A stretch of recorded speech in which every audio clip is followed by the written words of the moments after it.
¿cierto? Habíamos dicho que nacían, digamos, de esa necesidad que tiene el Estado de funcionamiento, ¿cierto? Desde una parte macroeconómica, es decir, desde el análisis económico como tal del país, yo les decía ayer que el Estado cuenta con dos tipos de ingresos, los ingresos ordinarios y los ingresos extraordinarios. Toda la parte de tributos, toda la parte de impuestos pueden clasificarse como ingresos ordinarios, porque pues el funcionamiento de un país está basado en esa renta nacional que recibe a través de esos tributos.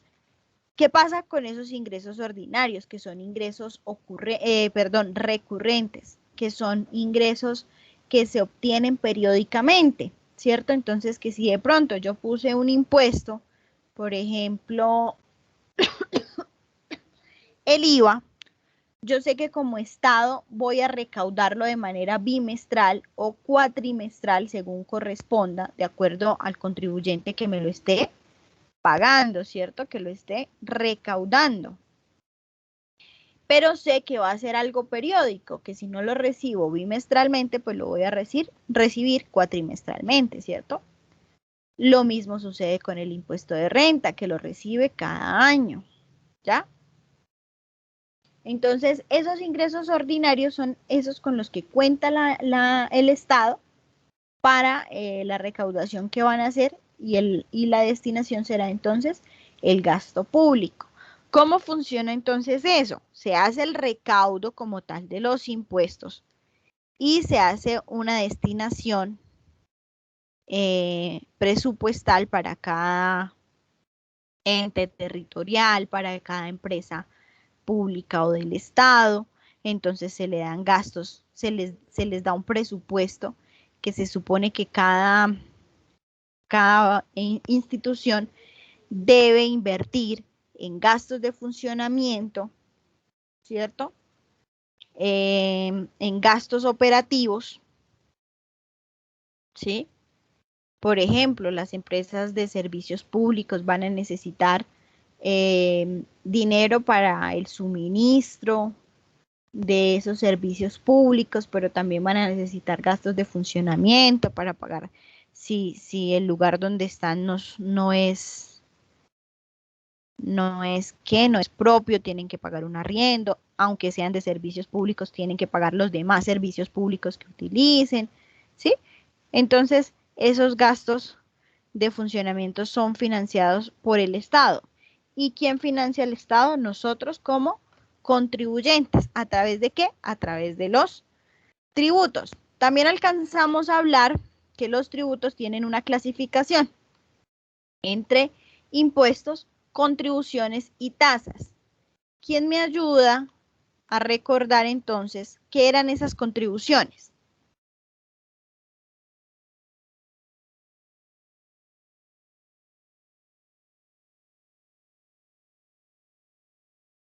¿Qué dijimos ayer sobre esas contribuciones?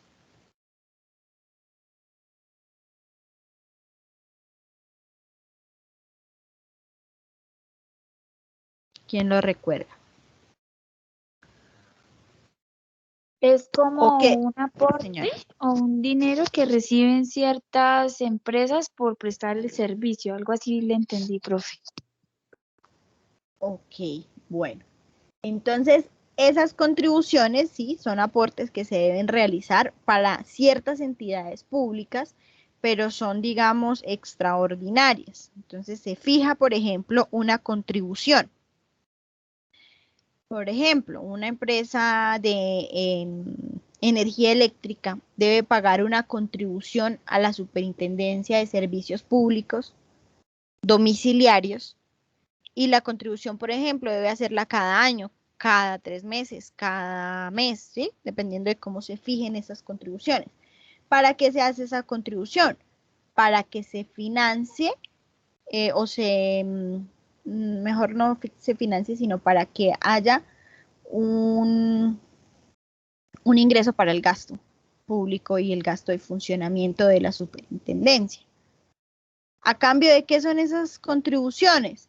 pues de que la empresa tenga, digamos, todo el permiso de funcionamiento, de que se esté auditando esos servicios, porque ustedes saben que esa parte es muy auditada en cuanto a calidad, en cuanto a precio, en cuanto a servicio. Entonces, para eso son esas contribuciones, para el gasto de funcionamiento de esas entidades públicas. Hablábamos de las tasas también. ¿Quién me puede decir qué eran las tasas y darme un ejemplo?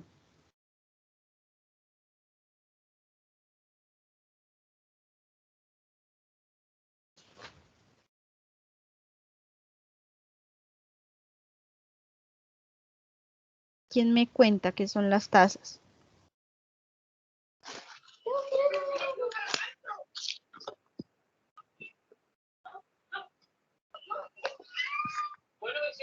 Las tasas son los aportes que hacemos, pero no son obligatorios. Y lo que su merced nos explicaba ayer, por ejemplo, los peajes. Y nos explicabas lo de las dos vías para llegar a Villa de Leyva, la que tiene peaje y la que no tiene peaje. Correcto, muy bien. Entonces las tasas podrían decirse que son de tipo voluntario y que se pagan únicamente cuando yo hago uso de ese recurso que estoy pues usando, valga la redundancia, que estoy utilizando, ¿cierto? Entonces pago peaje cuando tengo que pasar por esa vía, ¿ya? Entonces las tasas más que todo se recaudan en el momento en que la persona requiere ese servicio, ¿listo? ¿Y quién me cuenta sobre los impuestos?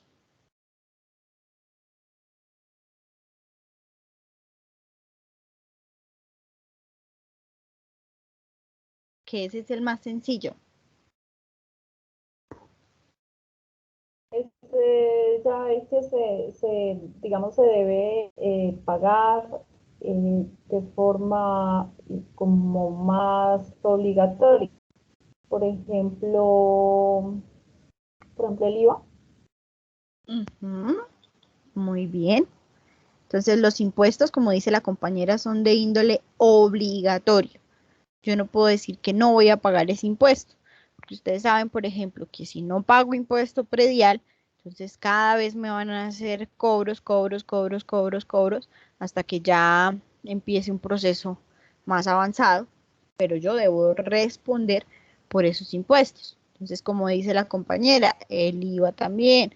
Yo no puedo ir a un supermercado y decir que no voy a pagar el IVA de cierto producto, porque tengo que pagarlo si ese producto pues está grabado, ¿cierto? Entonces son de índole obligatorio. Las tasas pueden considerarse como voluntarias, pero por la cuestión de que yo decido si hago el uso o no de ese servicio. Y las contribuciones pues ya son un poquito más extraordinarias y ya es entre las mismas entidades públicas que se establecen esas contribuciones. ¿Listo? Y pues yo les hice un pequeño resumen de lo que es cada uno, de lo que son los impuestos, un pequeño ejemplo. Mm, bueno, en los impuestos nos hizo falta colocar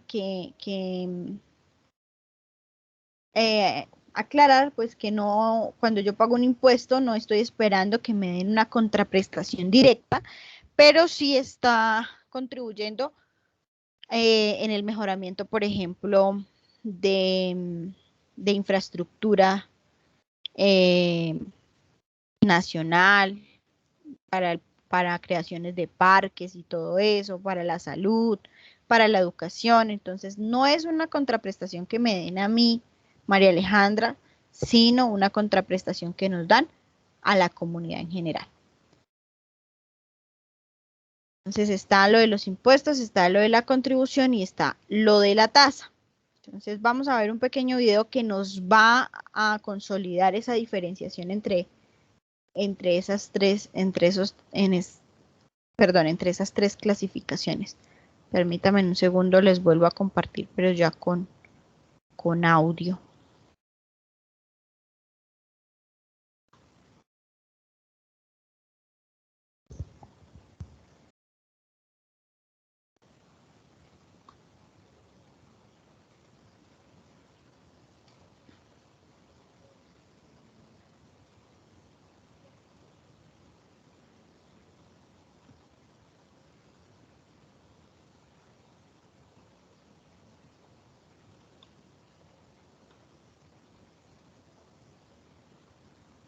This Cruella is everywhere. Indeed I am. ¿Escucharon el sonido, el audio del video? Señora, ¿Sí? Listo. El público se enamoró de Cruella I'm intrigued. That never happens. y los críticos también.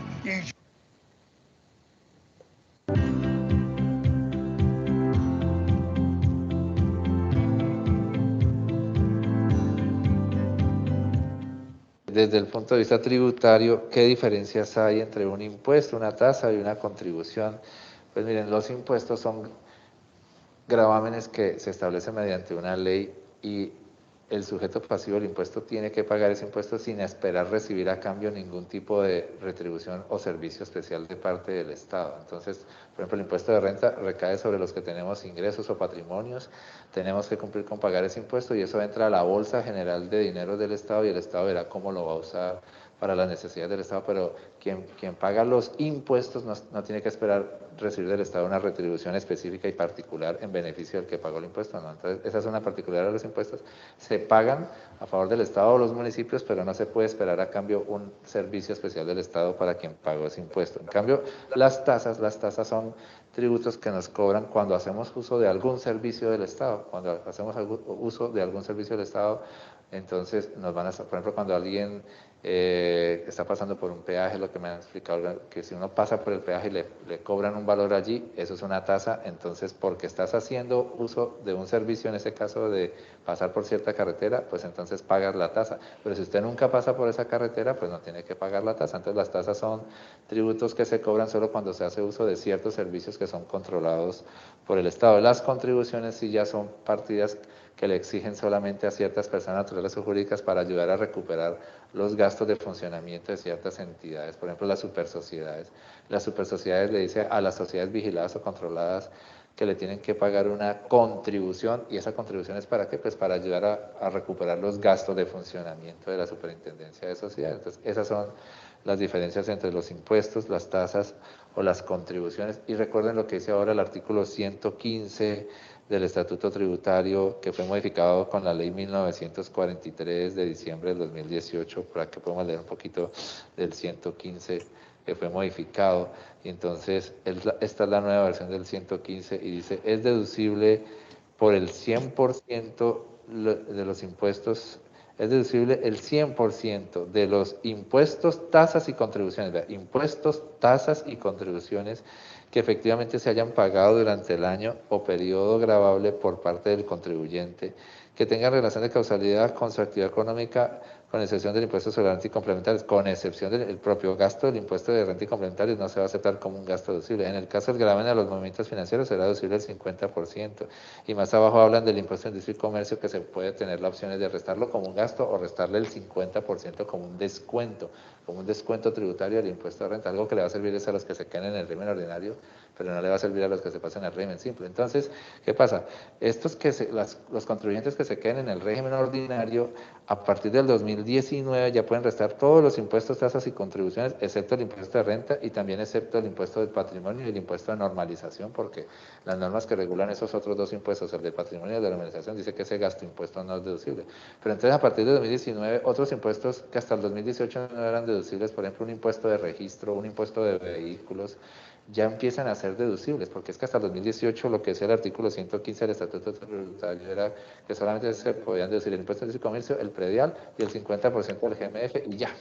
Pero la nueva versión nos está dando espacio para meter como deducible para los que se queden en el régimen ordinario, ¿sí? Puedan meter los otros gastos por impuestos que no se podían deducir entonces hasta el 2000, impuestos, tasas o contribuciones que no se podían deducir entonces hasta el 2018, ahora sí se van a empezar a poder deducir a partir del año 2019 siguiente, entonces eso mejora la tributación de muchos contribuyentes.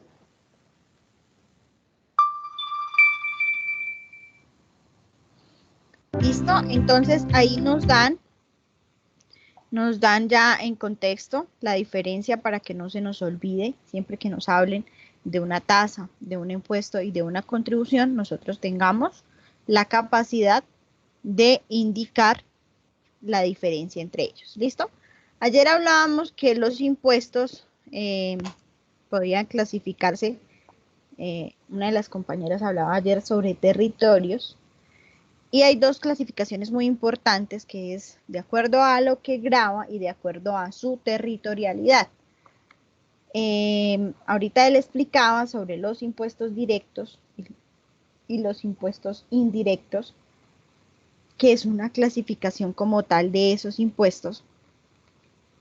Y básicamente lo que los diferencia es que los impuestos directos recaen sobre el ingreso de las personas, tanto naturales como jurídicas, ¿sí? Sobre sus ingresos o sobre su patrimonio. Entonces, si usted es una persona natural cuyos ingresos exceden los 49.850.000 pesos durante el año 2020, automáticamente usted va a estar gravado con el impuesto a la renta, ¿sí? En cambio, un impuesto indirecto recae sobre la producción, la venta de bienes o servicios, y esos impuestos indirectos son aquellos que nosotros, o digamos, no afectan como tal a la empresa que es intermediaria, sino a un consumidor final. Ejemplo, el impuesto nacional al consumo. Los restaurantes, bares y demás que tienen este impuesto al consumo no lo deben pagar ellos, sino que actúan como un ente recaudador. Quien paga el impuesto nacional al consumo es el consumidor final y está pagando por su consumo, entonces se clasifican dentro de los impuestos indirectos. Ahora, por su territorialidad, entonces tenemos los que son nacionales, departamentales y municipales. Recuerdan que ayer yo les dije que tuvieran en su cabecita un impuesto, un ejemplo de cada uno de esos tipos de impuestos. ¿Quién me puede ayudar con uno?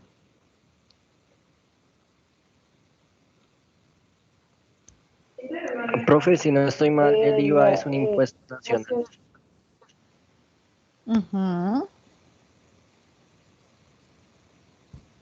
Los departamentales. Y el RTICA, profe, ese es departamental. Y creo que también alcanza a ser municipal. ¿El qué?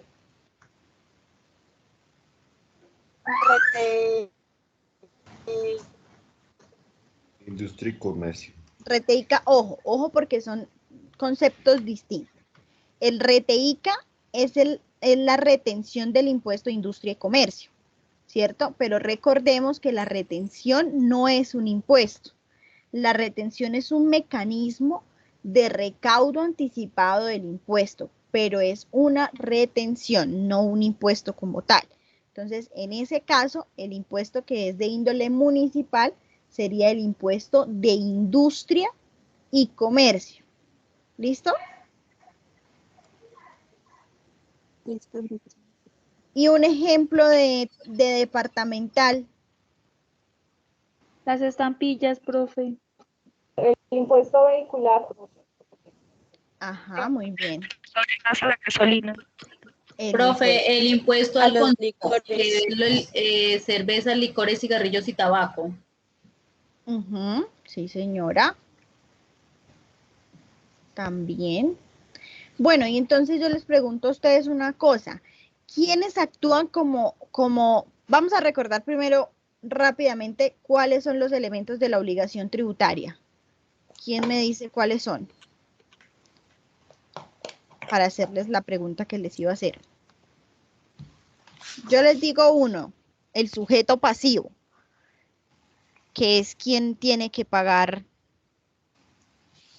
el impuesto. Y el Estado, que es el sujeto activo. También está el sujeto activo, el hecho generador, la base gravable, la tarifa, la causación, y no me acuerdo más. Muy bien. Entonces, partiendo de esa idea, los impuestos territoriales, cada uno tiene un sujeto activo. ¿Cuál sería el sujeto activo de los impuestos nacionales? ¿Están a cargo de quién? El Estado.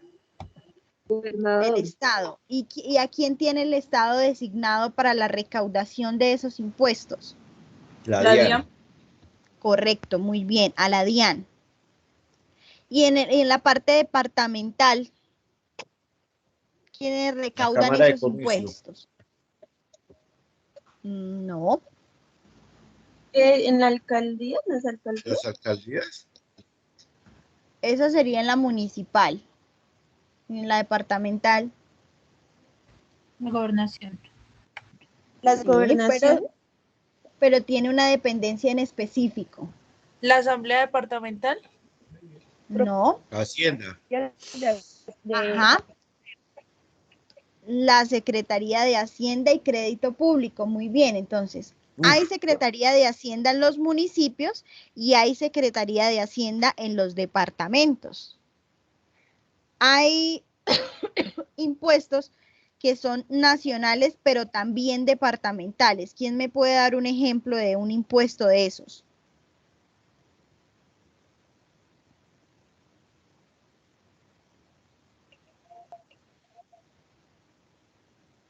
Un impuesto que ustedes paguen departamental y municipal.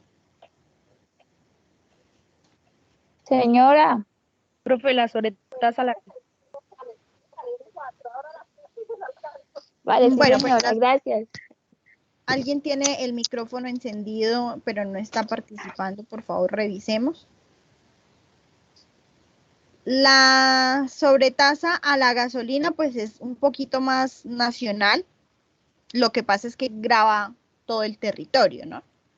Pero hay un impuesto que yo pago todos los años o que nosotros pagamos todos los años y lo pagamos en el municipio, pero también tenemos que pagarlo en el departamento.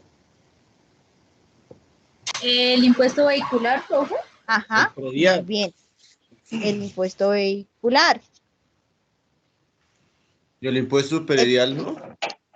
No, el impuesto predial es municipal. El impuesto vehicular, entonces pago impuesto vehicular en el municipio y pago impuesto vehicular en el departamento. Entonces ya sabemos nosotros que los impuestos se clasifican por su territorialidad en municipales, departamentales y nacionales y que cada uno tiene quien se encargue de eso. En la parte nacional entonces es la DIAN y municipal y departamental entonces es la Secretaría de Hacienda y Crédito Público. ¿Listo? Vamos a hacer una actividad. Vamos a ver un video, yo se los voy a proyectar. Sin embargo, como les digo, yo les voy a compartir este material para que ustedes lo puedan ver y puedan pues reproducir el video cuantas veces requieran para hacer un diagrama de flujo en el que ustedes representen lo que es la obligación tributaria y su clasificación. ¿Listo? Entonces vamos a ver el video.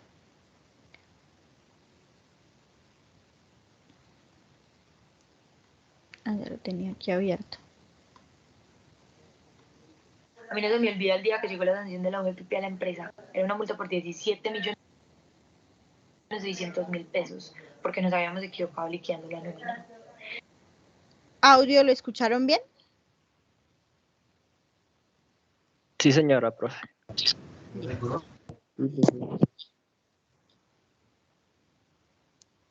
Por favor, quienes tengan micrófonos encendidos, entonces los apagamos para que no vayamos a interrumpir el video. ¿Listo?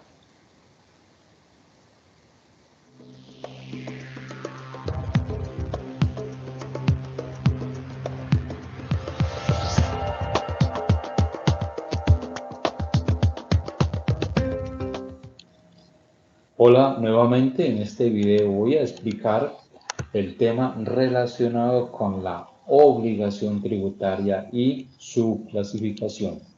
¿Qué es la obligación tributaria? Es la obligación que tenemos todos como ciudadanos de pagar un tributo al Estado. De ahí que empieza a existir ese vínculo entre el ciudadano y el Estado en el momento en que obligación de entregar tributo. Desde un contexto general tenemos lo siguiente, y es que la obligación tributaria tiene nacimiento en el artículo 95 del numeral 9 de la Constitución Política, el cual Perdón, les interrumpo. ¿Ustedes están escuchando bien el video? Más o menos. Se escucha muy pasito. Lo escuchaba muy bajito, pero no, tiene todo el volumen. A ver. Dice lo siguiente. Son deberes de las personas y del ciudadano contribuir al financiamiento de los gastos e inversiones del Estado dentro de los conceptos de justicia y equidad. Así pues, que queda corroborado de que nosotros como ciudadanos, desde la Constitución Política, ya tenemos la obligación de ayudar a sufragar esas cargas públicas del Estado. En este sentido, como ciudadanos podemos contribuir, ya sea de una manera directa, a través de los diferentes impuestos clasificados como directos. Aquí tenemos algunos de ellos. El impuesto de renta y complementarios es un impuesto de naturaleza directa, en el sentido de que es el dueño del establecimiento de negocio o empresa quien debe responder ante el Estado por el pago de impuestos sobre las utilidades obtenidas durante un periodo determinado. El impuesto predial unificado también es directamente el dueño de la propiedad o del inmueble quien debe responder ante el Estado por el pago de ese tributo. Y también podemos contribuir de una manera indirecta a través de algunos impuestos, como por ejemplo el impuesto al valor agregado IVA, un impuesto muy conocido por todos nosotros. ¿Y por qué es de naturaleza indirecta? Porque es el consumidor quien en últimas paga ese impuesto al Estado. La empresa que vende el bien o presta el servicio simplemente actúa como intermediario entre el consumidor y el Estado. La empresa se encarga simplemente de cobrar ese IVA al consumidor en el momento en que vende el bien o presta el servicio, lo cobra y se lo paga al Estado. De ahí pues la naturaleza de ser un impuesto indirecto. En el caso del impuesto nacional al consumo aplicaría la misma dinámica. Todos esos impuestos que recaudan el Estado, ya sea de naturaleza directa o de naturaleza indirecta, o también aquellos que están representados en tasas y en contribuciones, van a parar a las arcas del Estado. Una vez estando allí en las arcas del Estado, que por lo general son administrados desde el punto de vista nacional por el Ministerio de Hacienda y Crédito Público, son distribuidos en los diferentes sectores país: sector educación, sector cultura, sector salud, sector agropecuario y muchos más. Es decir, que esos impuestos que nosotros pagamos finalmente son devueltos a la comunidad en forma de bienes y servicios prestados por las diferentes entidades públicas desde el punto de vista nacional y territorial. ¿Cómo se clasifica la obligación tributaria? La obligación tributaria se clasifica en obligación de tipo sustancial, la cual corresponde al pago del tributo de acuerdo al hecho generador del mismo. Es decir, la obligación sustancial tiene que ver directamente con el pago del tributo. Se entrega el dinero al Estado a través de los diferentes mecanismos y a través de los diferentes medios que ha dispuesto la ley.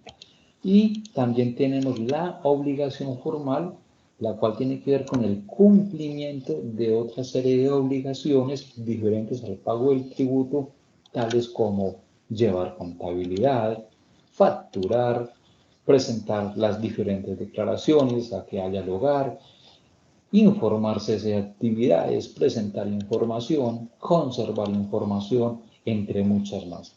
Es decir, que la obligación formal podemos decir que es todo aquello accesorio a lo sustancial, mientras que lo sustancial tiene que ver directamente con el pago del tributo. La obligación formal simplemente se encarga de otras obligaciones accesorias a lo sustancial. como por ejemplo, para yo poder pagar el impuesto sobre la renta y complementarios o para poder pagar las retenciones en la fuente práctica, es decir, para poder cumplir con lo sustancial, debo cumplir con la obligación formal de presentar una declaración. Aquí tenemos entonces un pequeño ejemplo mediante el cual se debe cumplir con esa obligación tributaria. Retomo nuevamente el ejemplo del impuesto sobre la renta y complementarios. Lo primero que se debe hacer es liquidar el impuesto, ¿sí? Después de que sea liquidado, entonces cumpla con la obligación formal de presentarlo a través de una declaración, es decir, declare, y luego cumpla con la obligación de tipo sustancial, pague lo que le está diciendo esa declaración. Aquí pues queda identificado el cumplimiento tanto de la obligación de tipo formal como la obligación de tipo sustancial. Bueno, mis amigos, espero pues que con este corto video haya quedado. ¿Listo? Entonces, la actividad que van a realizar ustedes es la elaboración de un diagrama de flujo. Recuerden que el diagrama de flujo entonces puede ser presentado de manera horizontal o de manera vertical o de manera combinada, de acuerdo a cómo ustedes, digamos, tomen sus ideas. Entonces, siempre hay un inicio y un final en el diagrama de flujo, ¿cierto? Entonces, más que todo, ustedes, bueno, pueden enfocar en su diagrama, en lo que es la obligación tributaria como tal, pero es muy importante el tema de la clasificación, ¿sí? Que el diagrama me muestre a mí la parte sustancial y la parte formal de la obligación tributaria, ¿listo? ¿Alguna duda? ¿Es para entregar en esta clase o para la próxima? Vamos a desarrollarlo durante la clase. Por ahí a las 7:45, 7:50, les pregunto cómo vamos. Y si no alcanzamos a entregarlo para hoy, entonces yo les dejo habilitada. Pues todavía no tenemos plataforma, pero entonces les habilitaría la plataforma para que lo subieran. La idea es que lo vayamos trabajando acá durante lo que nos queda como tal de la clase. Profe, ¿y se puede hacer digital o toca a mano? Lo pueden hacer como quieran, digital o a mano, no hay problema. Profe, Lo importante es enviarlo el link del video por el WhatsApp, por favor, para apoyarnos. Sí, señor, ya les voy a compartir el enlace para que todos puedan acceder, el material para que todos puedan acceder al enlace y pues puedan tomar apuntes los que quieran tomar apuntes. Se los comparto al grupo.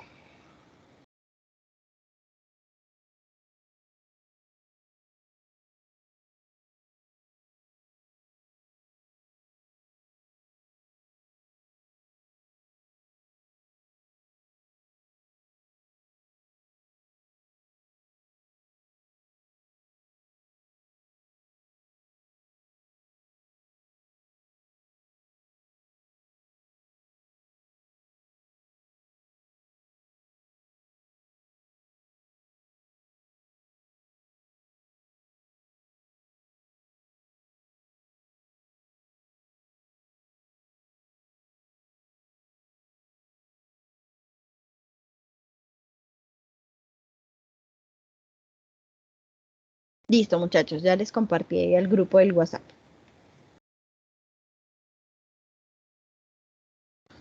Cualquier cosita, yo estoy acá en línea para las dudas que se les presenten.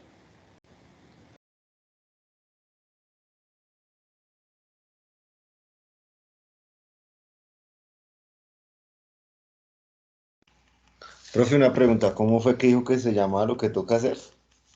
Diagrama de flujo. Gracias.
Profe,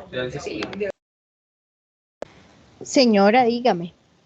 cuando su merced habla de un diagrama de flujo, más o menos a qué se refiere, a un mapa ¿es parecido a un mapa conceptual o?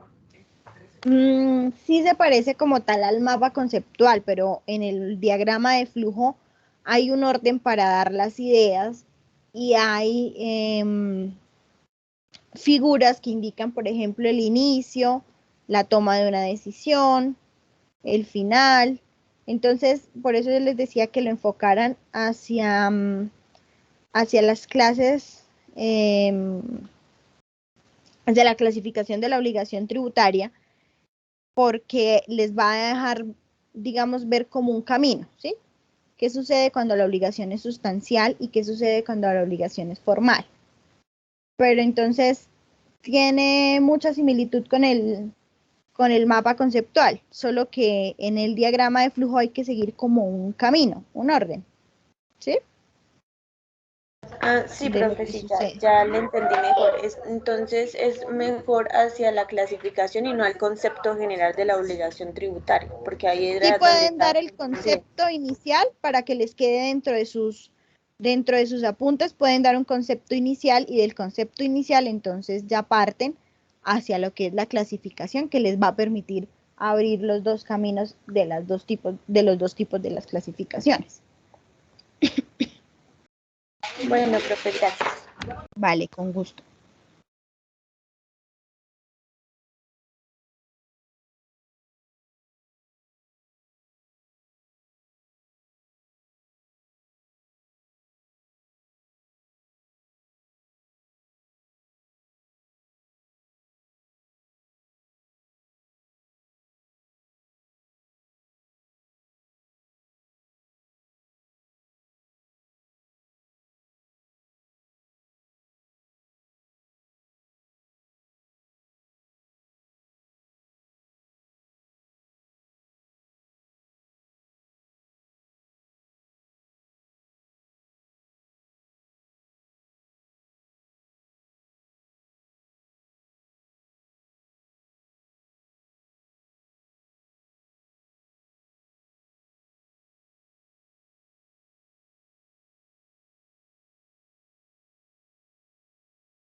Bueno, muchachos, entonces yo creo que vamos a dejar la actividad para que la entreguemos la próxima clase.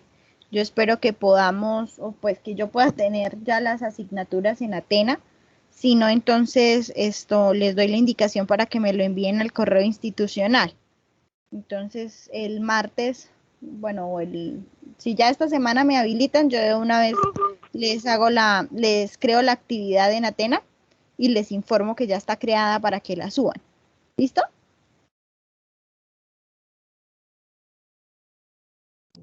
Señora. Bueno, muchachos, muchas gracias por la clase de hoy. Buenas noches, que descansen. Bueno, gracias. Hasta luego. Muchas gracias, Muchas profe. gracias, profe. Buenas noches. Gracias, profe. Buenas noches. Gracias, profe. Buenas noches.